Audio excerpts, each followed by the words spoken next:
90% suaranya ke saya. Dan pada saat masyarakat itu ingin memberikan tanah kepada saya dari 300 hektar yang mereka akhirnya tidak diperpanjang HGU-nya, saya nggak mau. Karena saya bilang, saya di sini ingin melayani rakyat Labuan Batu. Yang jelas kalau saya kan nggak susah, Pak Budiman. Mereka kan sudah melihat dari 2004 sampai sekarang, saya kan nggak ada yang berubah. Saya tetap memperhatikan mereka. Ya paling saya bilang saya tidak akan berubah. Itu aja yang bisa saya. Kalau perbuatan kan mereka udah lihat nyata ya. Kita bukan tipe habis didapat suaranya terus kita tinggal.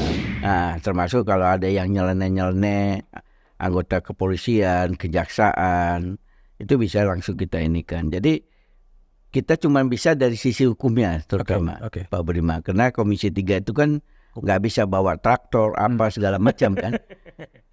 Kita sebagai ini, tapi kan bagi masyarakat rasa aman itu kan cukup penting bagi mereka. Bagaimana juga di Polri soal SIM sering dikeluhkan, lalu lintas itu nilang cari-cari alasan gitu. Saya ini langsung kalau WA seperti itu, WA masyarakat itu saya forward ke Kapolres. Langsung siap laksanakan Bang. Melihat bagaimana sih pelaksanaan dan persiapan pemilu 2024. Regularitas pemilu yang dilaksanakan di Indonesia itu 5 tahunan.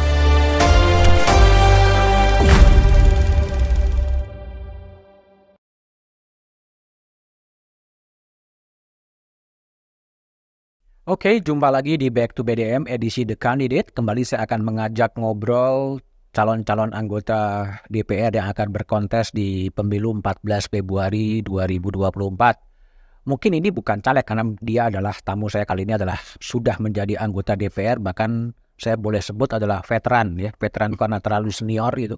Karena terlalu senior anggota DPR, tapi tamu saya kali ini tetap akan maju lagi di 14 Februari 2024 dari fraksi PDI Perjuangan, Trimedia Panjaitan. Gimana kabar, Trimed? Baik, Pak Budiman.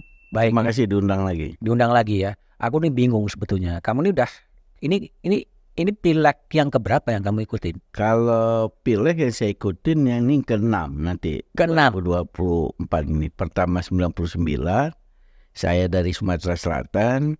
Kedua, saya minta izin pada Bu Mega pulang kampung dari Sumatera Utara 2004, 2009, 2014, 2019. Ya ini nanti ke-6, 2024 ini.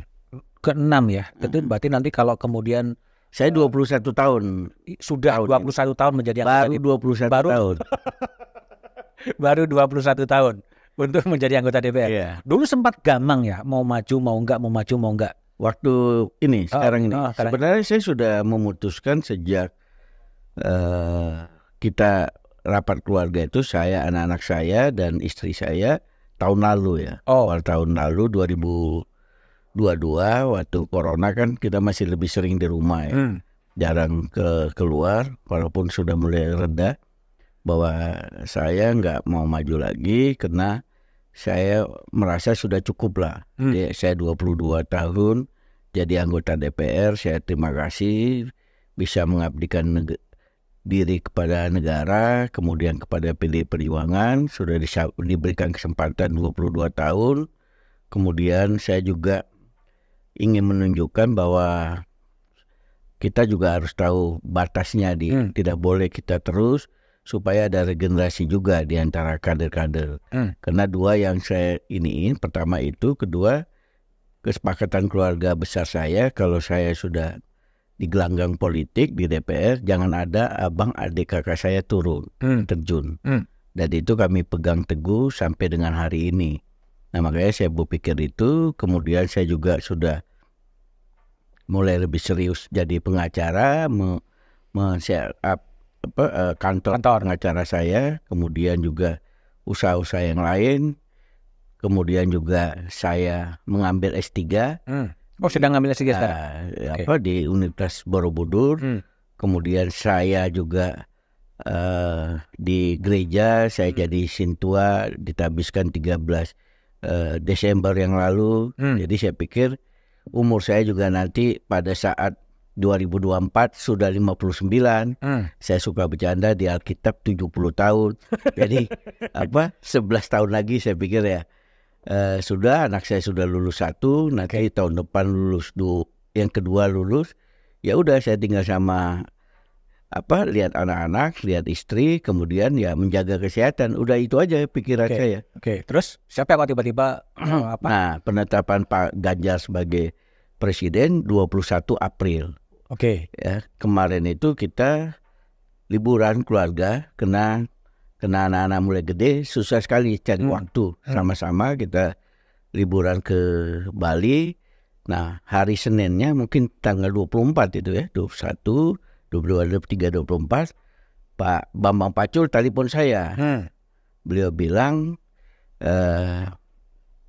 habis pisah dengan Mbak Puan dari DPP PDI Perjuangan. Mbak Puan tanya, apa maksudnya Bang Tri nggak daftar caleg? Oh, kamu waktu itu belum daftar? Sama sekali belum daftar, Pak Budiman. Memang dan saya niatkan, saya nggak ada ikut pendidikan apa-apa. Dan saya pikir sudah cukup benar lah. Dan saya sudah izin. Saya belum izin sesungguhnya hanya dengan 2 orang. Mbak Puan sama Mas BG, Budi Gunawan. Karena di mana-mana saya selalu bilang, saya akan maju lagi kalau ada perintah dari Mas Budi Gunawan, dari Mbak Puan. Nah, pada saat itu Pak Pacul telepon saya, kemudian Selasanya saya balik ke Jakarta, saya ketemu Pak Pacul, ini apa maksudnya? Kemudian dilakukan komunikasi Mbak Puan, ya perintahnya maju, itu tanggal 25 lah ya. Kemudian ya mulai 28 karena juga diminta Mbak Puan untuk maju, ya saya 29 mulai daftar ke PDI Perjuangan. Kan ada formulir pendaftaran segala macam baru diisi, sementara kita mendengar PDI Perjuangan kan KPU sampai tanggal 13. Nah, PDI Perjuangan rencananya mendaftarkan caleg-caleg ke Bacalek ke KPU tanggal 11 Mei. Jadi saya 3 hari apa 5 hari menyelesaikan semua persyaratannya, dokumennya. Untung saja Pak Budiman, setiap saya terutama 5 tahun yang lalu legalisir itu saya rangkap 6. Saya rangkap 6 dari mulai ijazah SMA, S1, S2, saya rangkap 6. Jadi bisa langsung dilengkapi oleh istri saya. Dan itu beres, kemudian urus kesehatan, kemudian SKCK dan pengadilan. Dan itu bisa 3 hari 4 hari lah selesai. Baru langsung diserahkan ya. Terdaftarlah saya sebagai bacalek lagi. Sampai di daerah Sumatera Utara bingung semuanya. Nama saya ada lagi. Mungkin ada yang senang, ada yang gak senang juga. Jadi semata-mata keluarga udah memutuskan untuk tidak berhenti stop di politik. Sudah. Tapi kan ada perintah dari Mbak Puan melalui Pacul sehingga maju lagi. Maju lagi itu sebenarnya ininya. Tapi nggak bosan ya? Kamu sebagai 21 tahun lah minimal sampai sekarang menjadi anggota DPR gitu? Sebenarnya kalau dibilang bosan, ada bosannya juga gitu loh. Tapi kemudian dibilang enak, ada tantangannya. Cukup banyak tantangannya, apalagi yang menarik sebenarnya kalau kita ke daerah itu ya, reses, kemudian Kundapil, kita bisa ketemu masyarakat, kenal latar belakang saya sebagai aktivis, paling enak lah ketemu. Sekarang ini kan kalau ketemu masyarakat tuh dibiayai oleh negara, kalau dulu kan pakai duit sendiri. Nah sekarang kan kasih bantuan kepada masyarakat itu dibiayai oleh negara, tinggal kita pilih. Kalau kayak saya ini berat Pak Budiman, daerah pemilihannya itu 16 kabupaten kota. Sumatera Utara 2. Dari mulai Labuan Batu Raya, kemudian Tapanuli Raya, Tabaksel sampai Nias Raya. Itu cukup luas daerah. Tapi biasanya saya jaga tuh sekitar 8 kabupaten. 8 kabupaten. Nah, 8 kabupaten yang saya kawal betul. Dari sanalah kemarin tuh suara saya 106.000. Memang puji Tuhan tuh sejak pemilu dengan suara terbanyak, suara saya selalu di atas 100.000. Karena itu juga menurut Pak Bambang Pacul, salah satu mungkin ininya karena saya termasuk yang bisa mencari suara sampai di atas 100.000 ya. Karena kalau kita lihat dari 560 anggota DPR yang duduk sekarang ini, mungkin nggak sampai 30-40% ya, bisa suaranya di atas 100.000 ya, di atas 100.000. Itu kalau istilah orang politik, di atas 100.000 itu sudah bawa kursi sendiri. Bawa kursi sendiri. Kalau di atas 150 ribu dianggap kursinya sudah cor-coran. Sudah cor-coran. Oke. Terus gimana Trimet untuk merawat konstituen itu sehingga suaranya bisa sampai ke 100.000 bahkan lebih dari itu? Rajin aja, turun, rajin menyapa mereka. Misalnya Labuan Batu Raya, sekarang kan sudah 3 kabupaten. Saya ikut pemekaran membantu Labuan Batu itu.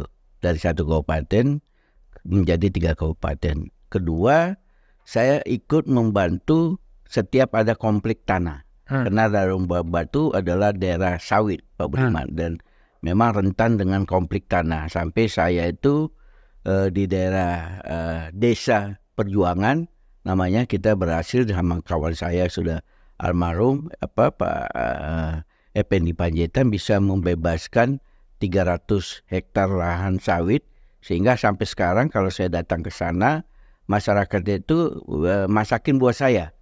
Kalau istilah kami, saya karpet merah lah. Ada 3 TPS di sana, untuk DPR RI itu 90% suaranya ke saya.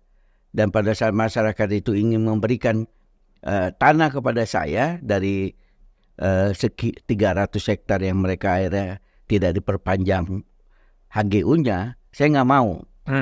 Karena saya bilang, saya di sini ingin melayani rakyat Labuan Batu, saya tidak akan punya tanah 1 meter pun.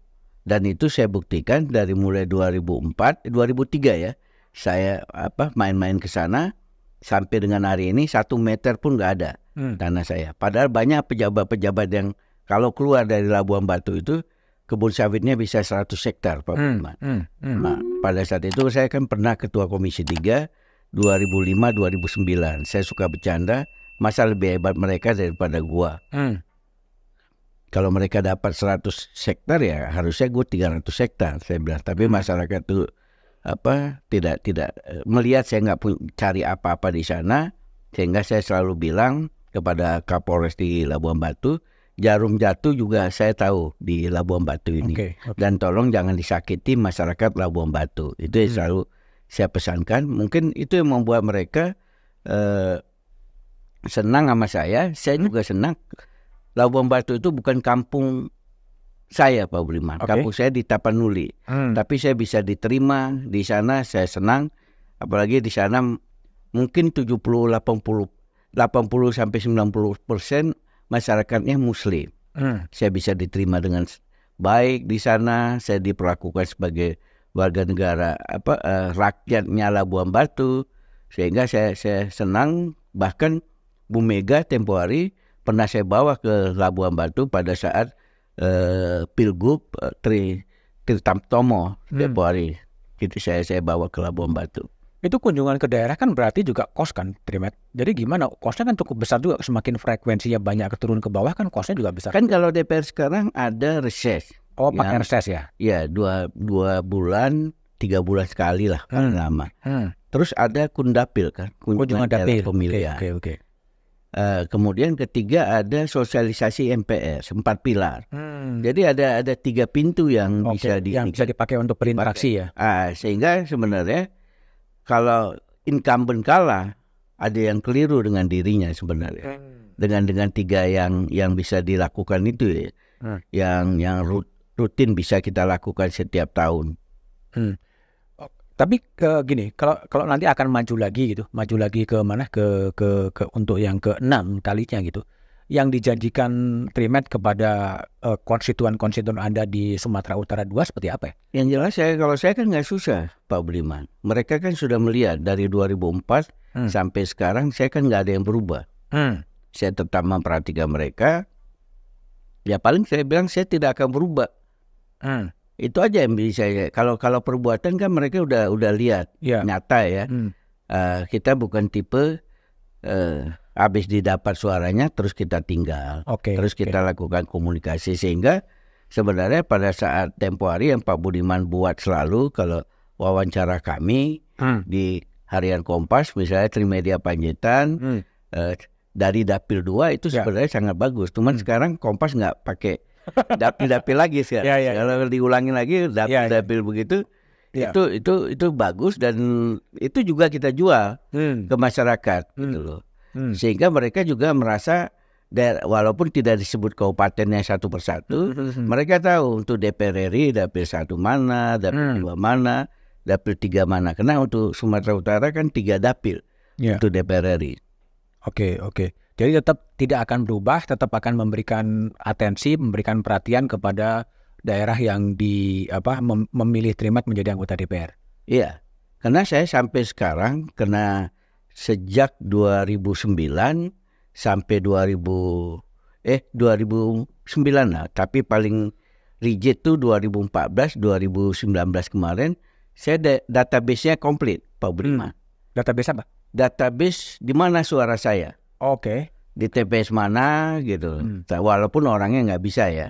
Tapi di TPS mana suara saya tahu. Jadi terutama kalau di kantong-kantong yang saya memang bagus atau bahkan suara saya tinggi itu di desa mana, kecamatan mana, itu memang selalu saya perhatikan. Itu terutama yang saya rawat. Karena itulah sebagaimana saya bilang tadi, suara saya sejak suara terbanyak itu selalu di atas 100.000. Nah, dengan model seperti itulah, karena titik aman orang duduk di DPR itu menurut saya paling nggak suara 100.000 Pak Budiman. Karena berapapun di atas kita, mudah-mudahan kita aman. Kalau nggak ya partainya nambah dari misalnya 1 kursi jadi 2 kursi, 2 kursi bisa nambah jadi 3 kursi. Tapi kalau dari pengalaman Trimedia gitu, pencalekan sejak yang pertama sampai yang sekarang tuh uang yang dikeluarkan berapa banyak uang pribadi untuk pencalekan dan lain sebagainya itu? Saya 5 keluar ya, 3-5 M. 3-5 M untuk satu putaran itu. Itu belum juga kalau dihitung yang orang bantu. Pak Budiman. Itu 3-5 itu uang pribadi. Uang pribadi. Karena orang kan bantu, misalnya saya suka bikin muk kayak begini. Terus ada orang bantu muk ya. Karena muk kayak begini kalau kita buat caleg itu harganya kemarin itu 12.000. Waktu terakhir di pemilu 2019 kemarin. Kemudian ya tentu kaos, dan yang paling mahal bagi caleg itu adalah membuat tim pemenangan. Karena kalau kita biasanya, terutama saya sejak suara terbanyak ini, tim pemenangan kita sekarang ini saya baru mencari koordinator kabupaten. Habis itu nanti koordinator kecamatan. Setelah itu koordinator desa. Dan biasanya kita kasih honornya kepada mereka supaya mereka bertanggung jawab kerjanya, supaya bisa memetakan. Nah, dari situ saya punya orang yang menyusun database-nya. Misalnya di Tapanuli Raya, kampung saya, Toba ya, ketua tim pemenangan saya bilang, "Bang, ini kantongnya Panjaitan, tapi suara abang masih 60%. Nah, abang harus ke sini, ke sini. Ya tentuin aja kapan gua ke sana itu." Saya bilang seperti itu. Jadi caleg juga menurut saya harus kuat dokumentasinya, basis datanya harus kuat, sehingga timnya juga harus kuat, sehingga kita tahu. Misalnya kalau ini kita bulan 2 pemilu, biasanya mulai bulan 11 itu, bulan 12 paling lama, kita satu hari udah 5-7 titik. Satu hari? Jadi kita keluar dari hotel jam 10 pagi mungkin, pulang juga udah jam 12, jam 1 itu. Untuk mengunjungi 5-7 titik lah, lebih dari itu agak berat. Nah, ada misalnya kabupaten-kabupaten yang medannya antar kecamatan aja jauh, jalanan rusak, dan itu harus kita lakukan.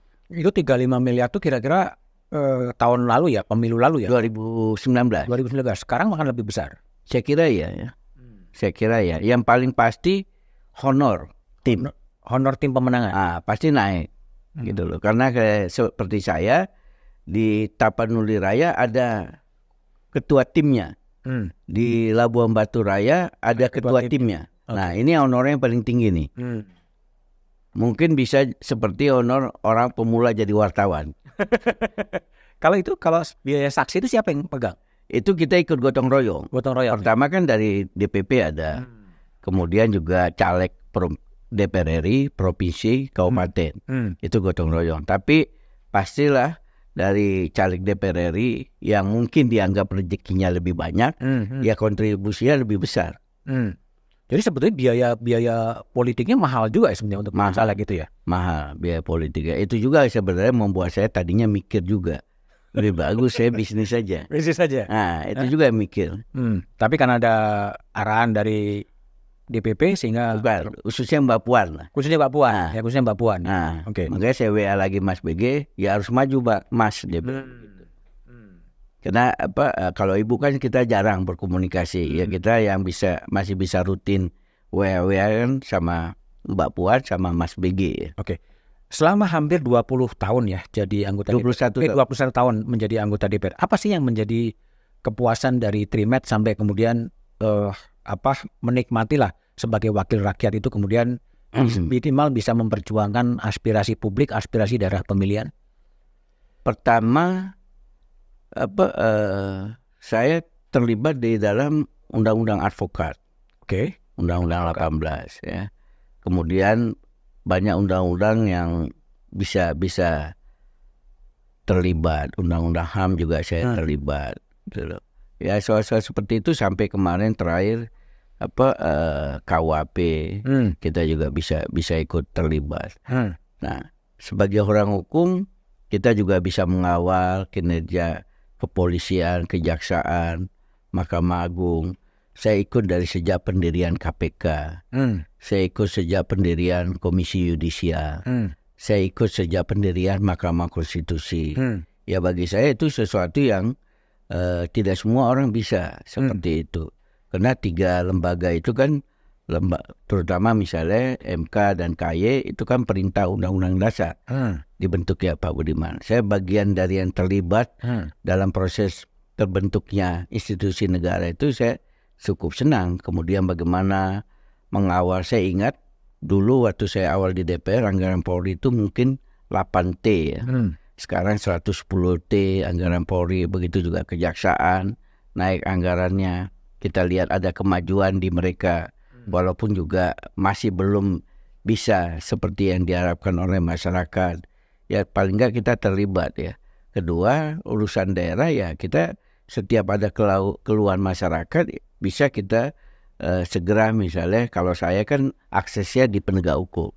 Ya kalau mereka misalnya dizolimi segala macam, saya bisa juga telepon Kapolresnya langsung. Kalau Kapolresnya lamban, saya naik ke Kapolda. Kalau Kapoldanya lamban, saya naik ke Kabareskrim, ke Kapolri. Jadi bisa kita lakukan. Bahkan kalau kira-kira masih lama, kalau setiap rapat dengan mereka kita bisa mengangkat persoalan itu dalam rapat. Nah, termasuk kalau ada yang nyeleneh-nyeleneh, anggota kepolisian, kejaksaan, itu bisa langsung kita inikan. Jadi kita cuma bisa dari sisi hukumnya terutama Pak Budiman. Karena Komisi 3 itu kan nggak bisa bawa traktor apa segala macam kan. Kita sebenarnya, tapi kan bagi masyarakat rasa aman itu kan cukup penting bagi mereka. Bagaimana juga di Polri soal SIM sering dikeluhkan, lalu lintas itu nilang cari-cari alasan gitu. Saya ini langsung kalau WA seperti itu, WA masyarakat itu saya forward ke Kapolres. Langsung siap laksanakan Bang. Soal-soal seperti itu yang kita. Jadi seperti semacam penyambung lidah ya, atau penyambung suara ya. Penyambung suara dan menurut saya eksekutor. DPR itu harus bisa menjadi eksekutor juga terhadap problem masyarakat. Dengan begitu ya mereka kemudian terima kasih Pak, dia bilang terima kasih Bang. Dan pasti dia cerita Pak Budiman ke keluarganya segala macam. Ya bahkan kadang-kadang kalau kita anggap penting, ada yang mau masuk kerja ya, misalnya anggota kepolisian, kejaksaan, mau jadi hakim, ya tentu kita mencoba membantu mereka. Nah itu yang yang konkret yang bisa kita lakukan. Oke. Kalau tadi membuat sejumlah undang-undang yang dibuat, apakah itu undang-undang MK, undang-undang KPK, undang-undang KY gitu. Kalau menurut bayangan Trimedia, implementasi dari undang-undang itu seperti apa? Misalnya dalam kasusnya MK lah, kira-kira. Ya Sesuai dengan harapan ketika itu didesain? kurang ya. Kurang. Nah, dan memang seringkali ya saya kira satu lagi termasuk PPATK kan. PPATK. Nah, seringkali memang institusi-institusi itu menganggap kewenangannya kurang terus. Ya, apakah MK, kemudian KY, KPK gitu. Tapi begitu kewenangannya juga sudah baik, kalau kita lihat ya kinerjanya juga belum seperti diharapkan lah ya. Apalagi kan sekarang ini yang banyak dipertanyakan soal Mahkamah Konstitusi. Kan. Nah itu juga yang bagian pikiran ke depan ini. Bagaimana mereka ini juga dengan undang-undang yang ada aja sebenarnya dia harusnya sudah bisa maksimal bekerja gitu loh. Dan mereka juga harus sudah bisa paling tidak kalau orang sekolah nilai 0 sampai 10, 8 sampai 9 lah Pak Budiman. Apa tuh? Nilainya MK sekarang? Bukan. Kita harapkan kita harapkan 8 aja kan udah bagus. Oke, kalau sekarang berapa? Seperti MK gitu. Saya kira 7,5 ya. 7,5. Nah. Oke. Kalau seperti KPK gitu? KPK ya saya kira sama-sama lah 7,5 ya gitu loh. Tapi kan bagaimana terjadi pungli di rutan dan lain sebagainya itu? Ini yang kita juga harus, kalau kita try melihat bahwa sudah ada diberikan sanksi, berarti kan ada problem di internal KPK. Ada problem di internal KPK. Selama ini kan pikiran kita itu bagian kan kalau KPK itu kan tahanannya yang mereka kelola langsung kan yang di Kuningan, Pak Budiman. Yang di Guntur tidak, terus di Polres kan. Apalagi kalau misalnya sudah di Sukamiskin kan tidak. Yang kita tahu dan kebetulan kami pernah dulu ke tahanan KPK, kelihatannya kok nggak mungkin ya. Tapi begitu saya membaca ada juga petugas minta video call dengan istri tahanan, ya kaget juga kita. Saya juga agak kaget juga tuh.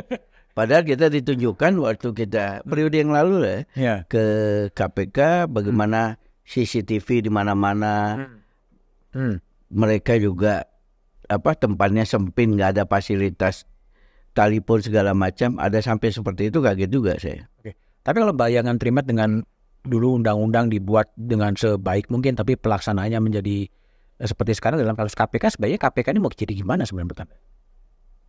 KPK sekarang sih menurut saya sudah oke ya.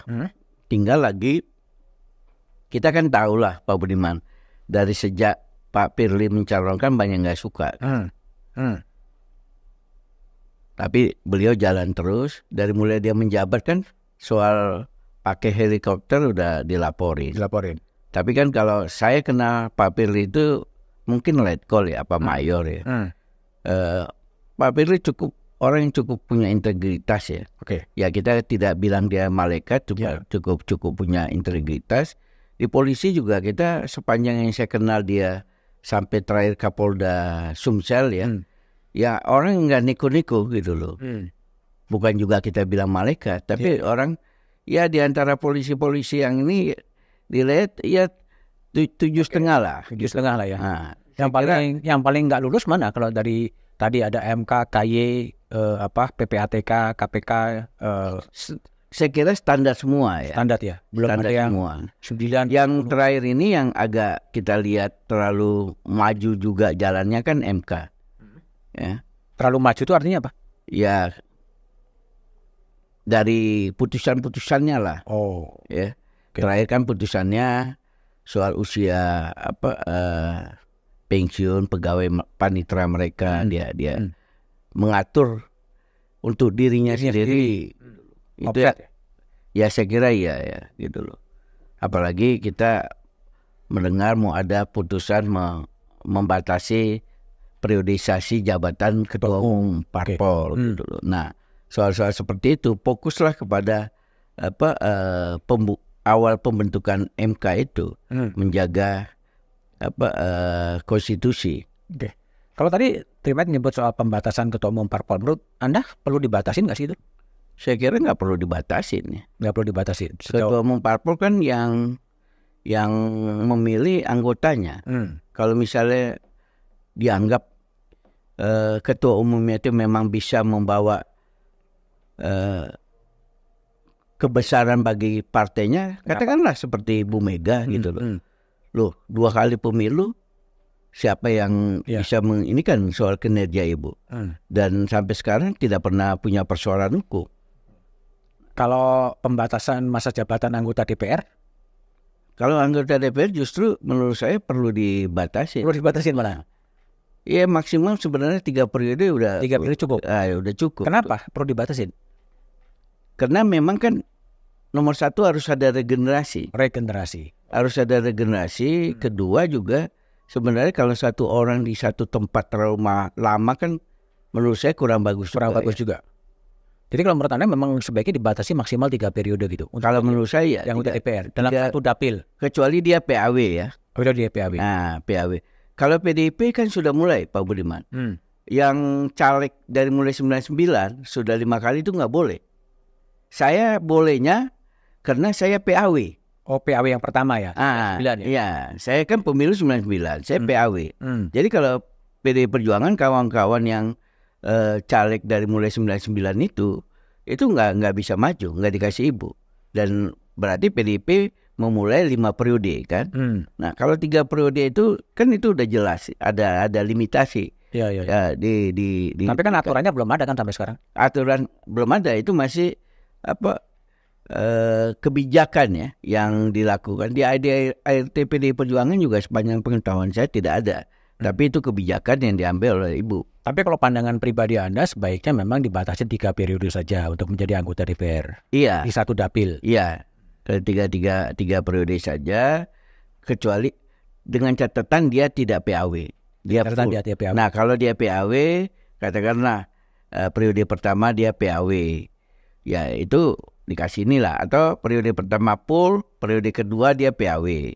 Itu jangan dihitung. Hitungnya itu yang terus menerus, artinya 15 tahun kan? 15 tahun. Saya kira 15 tahun sudah cukup lah pengabdian. Karena kalau 2 periode juga parpol itu regenerasinya kurang jalan Pak Budiman. Kan misalnya kayak kami PDI Perjuangan, Komisi 1 sampai 11 itu kebijakan Ibu itu harus ada yang senior. Nah, supaya yang bukan yang baru-baru ini aja yang ada di sana, harus didampingin tuh. Supaya tahu juga seperti apa jadi anggota dewan itu untuk menjalankan 3 fungsi itu. Itu sebaiknya di undang-undang atau di kebijakan internal partai politik ya? Saya kira kebijakan internal. Kebijakan internal, karena seandainya partai politik tidak melakukan itu, kan yang rugi partainya sendiri, Pak Budiman. Misalnya kalau di PDI Perjuangan juga ditetapkan aturan oleh Ibu bahwa suami, istri, dan anak itu nggak boleh satu tingkatan. Misalnya sama-sama DPR RI atau sama-sama DPRD provinsi, sama-sama DPRD kabupaten kota. Itu juga tidak dibolehkan. Untuk mencegah pertama regenerasi, yang kedua juga menjadi keluarga gitu ya. Ya, itu udah pelan-pelan kalau saya lihat sudah dilakukan, dan pengalaman saya mulai tahun 96 bersama PDI Perjuangan itu perbaikan terus dilakukan oleh Ibu ya. Walaupun masyarakat menganggap masih kurang, tapi perbaikan tetap dilakukan. Terutama sekarang ini yang lagi ditingkatkan adalah soal disiplin berpartai kan. Itu yang menjadi kunci ya. Trimet, ini kan sejauh banyak orang yang merekap bahwa ketika sebelum pencapresan Mas Ganjar kan Anda punya catatan-catatan kritis terhadap Mas Ganjar gitu loh. Itu nanti gimana sikap Anda ketika Anda menjadi caleg di Sumatera Utara 2 dengan pencapresan Mas Ganjar gitu? Di PDI Perjuangan itu kan demokrasi terpimpin. Oke, terpimpin. Oke. Pak Budiman. Jadi apa yang sudah diputuskan Ibu, ya kita harus siap gerak. Bahkan ada joke di kami, kalau Ibu bilang, Trimet, gula ini pahit, siap Bu, gula ini pahit. Nah, apa yang terjadi sebelum Pak Ganjar ditetapkan, yaitu catatan dari saya. Tapi begitu diputuskan Ibu, saya siap mendukung Pak Ganjar jadi calon presiden. Bahkan waktu Pak Ganjar ke Medan beberapa waktu yang lalu, seharian saya temanin beliau, bahkan kami salaman, banyak itu masuk di ini. Bahkan saya bilang pada saat itu, saya siap memenangkan Pak Ganjar di Sumatera Utara. Oke. Itu menjadi tanggung jawab saya nanti. Dan memang posisi terima adalah tegak lurus kepada keputusan partai politik, kan itu yang dipegang. Kan? Keputusan Ibu Ketua Umum. Ibu Ketua Umum. Ibu Ketua Umum, sehingga bahwa di saat-saat belum ada keputusan ya itu preferensi pribadi lah ya. Dan di PDI Perjuangan seperti itu tidak ada masalah Pak Budiman. Tapi kita boleh berdebat, boleh ini sebelum, tapi setelah ada keputusan kita harus tegak lurus. Nah, itu bagian dari tegak lurus. Sehingga kita juga sekarang ini spanduk segala macam udah foto Pak Ganjar. Udah siap ya? Bukan, sudah dilakukan bahkan. Misalnya ucapan selamat Idul Adha kemarin tuh sudah kita lakukan. Oke. Baik, itu soal pilek dan pilpres. Boleh minum ya? Boleh sambil minum. Itu yang jadi menarik. Tapi gini, sebagai advokat kan Anda dan juga dari aktivis gitu. Apa sih bedanya sebagai aktivis dan sebagai advokat dan sekarang menjadi politisi sebenarnya? Kebebasan apa? Ya seperti saya bilang tadi, kalau kita independen, nggak ada istilah tegak lurus kan. Oke. Iya. Nah, itu yang membedakan. Iya, kita ada garis partai kalau istilahnya kan. Ya kita suka nggak suka, dianggap masyarakat ini nggak sesuai, ya kita harus siap. Nah itu yang beda. Kalau misalnya advokat atau pengusaha itu kan independen. Ya kita yang mengatur diri kita sendiri sepanjang kita tidak melakukan perbuatan pidana kan. Kalau nanti katakanlah ada perbedaan aspirasi antara suara rakyat dan suara partai gimana? Ya kita pasti suara partai. Mencoba mengkombinasikan. Kalau bisa kita kombinasikan, kita kombinasikan. Ya tapi kita tegak lurus kepada sikap partai. Okay. Kalau ini garis partai itu yang saya pernah sampaikan tempo hari kepada kawan saya Pak Gayus Lumbun. Oh iya. Ya, kan kebetulan saya mengajak Pak Gayus itu masuk PDIP, kemudian jadi caleg, ya puji Tuhan dia jadi anggota DPR.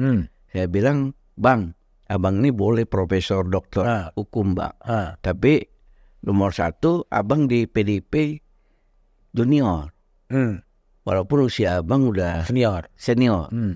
Kedua, walaupun abang profesor doktor, kalau partai udah bilang A, abang harus A. Saya bilang seperti itu. Awal-awalnya agak sulit bagi Bang Gayus. Itu resikonya Bang. Abang mau jadi anggota partai, mau masuk DPR. Nggak bisa Abang seperti jadi pengacara, jadi akademisi. Itu ininya. Dan pelan-pelan Pak Gayus bisa mengikuti. Walaupun kadang-kadang dia ini, tapi kalau kita ingatkan lagi, Bang kan nggak ada yang maksa Abang. Saya bilang jadi anggota DPR. Kan Abang juga dengan sukarela bersedia. Walaupun saya ajak, saya bilang. Tapi Abang dengan sukarela oke. Dan Abang sebagai senior kan udah tahu konsekuensinya, saya bilang. Ya Pak Gayus cukup bisa memahami. Kemudian ya ini memang ya benar Bung Tri, dia manggil saya kan Bung Tri. Ini memang saya harus berdoa juga supaya bisa seperti itu, dia bilang. Jadi yang hilang adalah sebenarnya kebebasan dan kemerdekaan ya kalau jadi partai politik sesemaunya. Iya, nggak bisa semaunya. Itu yang menurut saya politisi ini juga harus disiplin ya, harus juga tahu norma-norma, tahu juga apa yang sudah menjadi garis ya. Nggak bisa kita seenaknya. Dan di PDI Perjuangan sekarang meningkat kepada disiplin. Kita sekarang absen segala macam. Itu ada laporan tuh. Apakah rapatnya datangnya cuma sebentar, kemudian keluar? Apakah bertanya enggak di dalam rapat-rapat itu juga ada laporan. Reses juga begitu, ditulis laporan ke Ibu Ketua Umum itu dilakukan. Jadi menurut saya PD Perjuangan bisa seperti ini juga karena disiplin yang ditegakkan oleh Ibu. Dan targetnya adalah menang presiden dan menang partai. Ya, hat-trick ya. Hat-trick ketiga kalinya. Menang pileg dan menang presiden. Oke. Karena bagi Ibu kalau kader PDIP lebih bisa menjaga Pancasila dan pluralisme ini. Oke. Tapi banyak juga di luaran Trimet yang saya juga nggak tahu apakah ini juga tertangkap. Ada semangat anti PDIP gitu dari publik atau dari apa? Gimana Anda respon itu?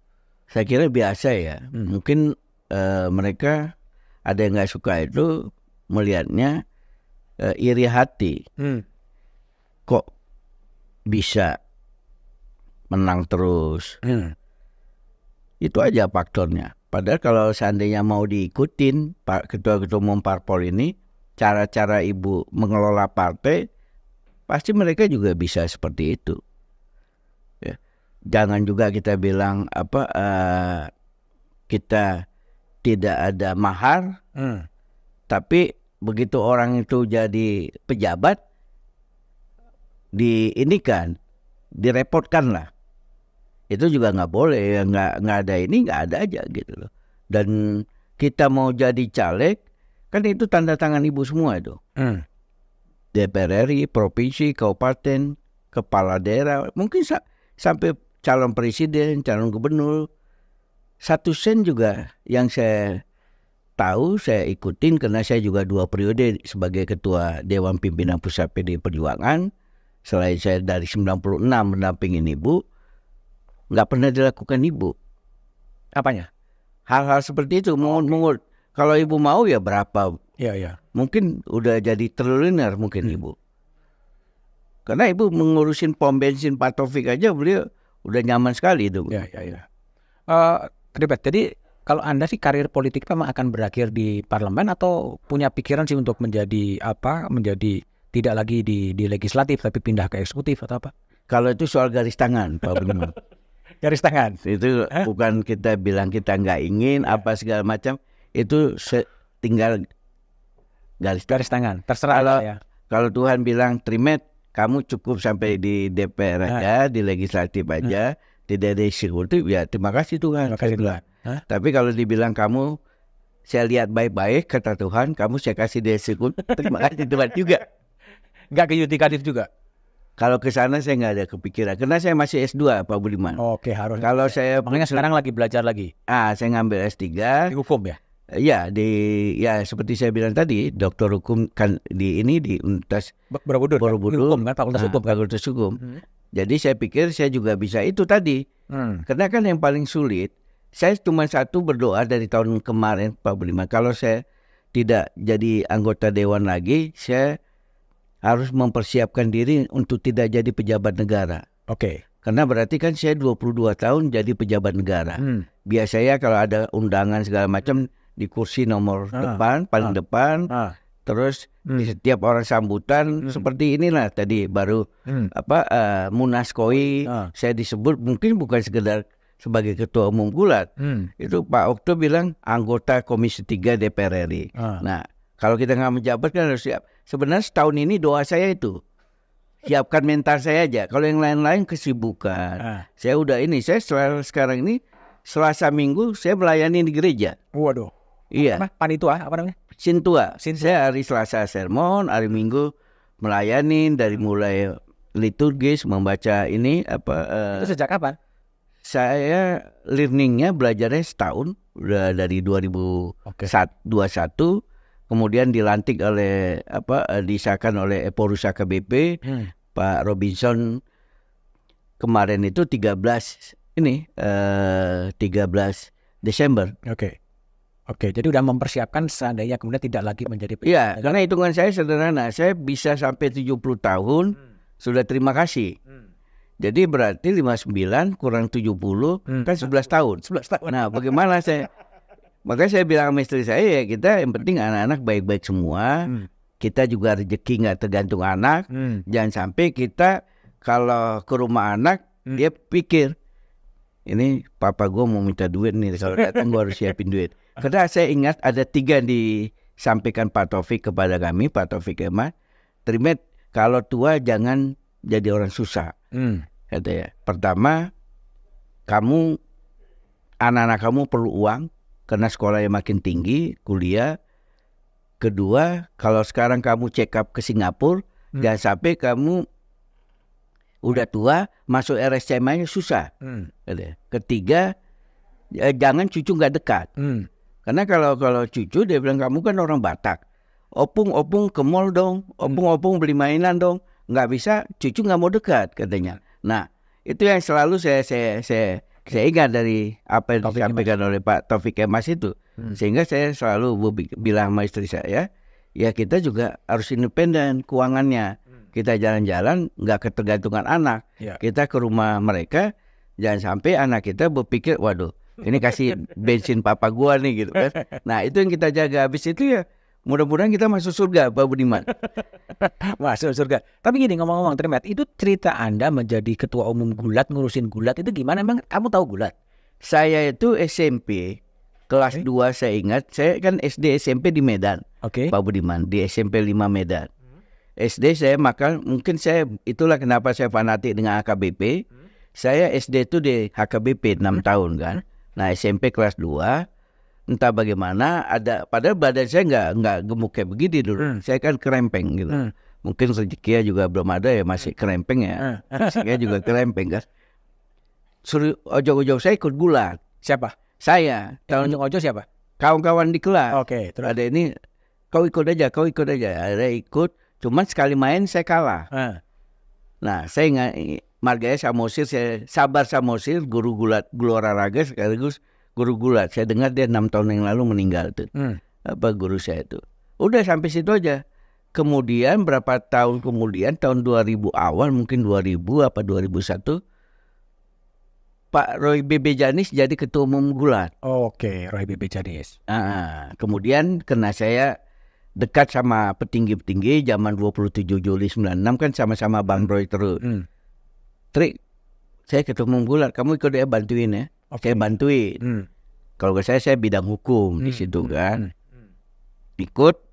Nah, pada saat 5 tahun yang lalu, mungkin ini ada track record ini. Terutama saya kira waktu saya jadi pengurus itu ya, di eranya Bang Roy B.B. Janis itu, ya ada pengurus-pengurus Gulat yang minta sama saya jadi ketua umum Gulat.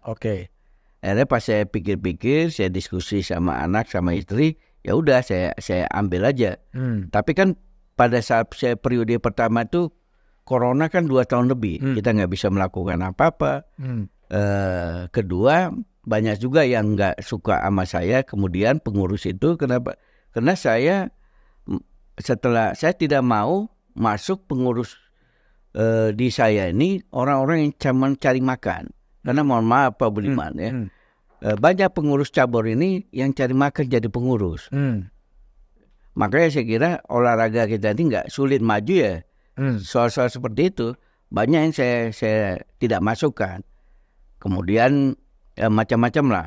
Tapi terakhir waktu kita lihat dia corona mulai reda, kita buat kegiatan, mereka baru tahu bahwa saya juga serius. Apalagi yang saya ajak masuk dalam kepengurusan itu mau secara gotong royong bantu kegiatan.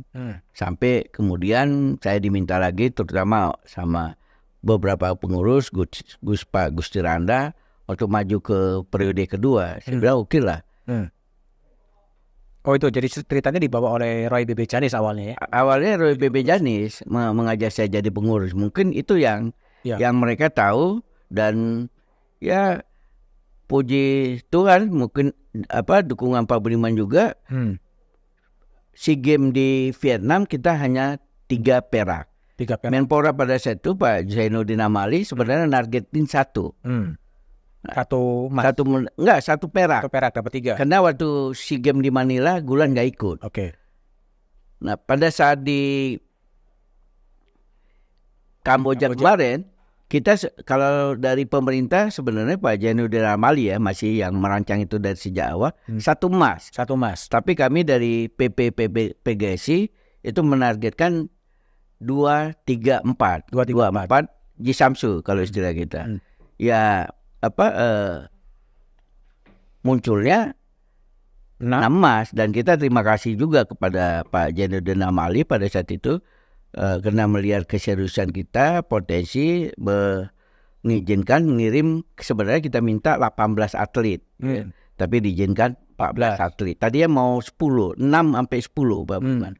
Dan saya terima kasih juga pengurusan ini, Pak Budiman bersedia menjadi penasihat dari PPPGSI dan kemarin hadir pada saat pelantikan. Oke, tapi kan dari 14 semuanya dapat medali kan? Iya, semua dapat medali. 662 ya. 662. 6 emas, 6 perak dan 62 perunggu. Itu ya, saya jujur aja Pak Budiman, karena saya bukan anak siapa-siapa. Pada saat pertama bendera merah putih berkibar di arena di Phnom Penh itu SEA Games, saya menitikkan air mata itu. Saya nggak nyangka orang seperti saya ini bisa menaikkan bendera merah putih di untuk cabang olahraga gulat itu. Oke, yang pertama siapa yang menang ya? Saya lupa tuh siapa, Ardiansyah atau siapa itu yang menang itu. Dan sekarang target berikutnya? Ya, saya dengar terakhir dari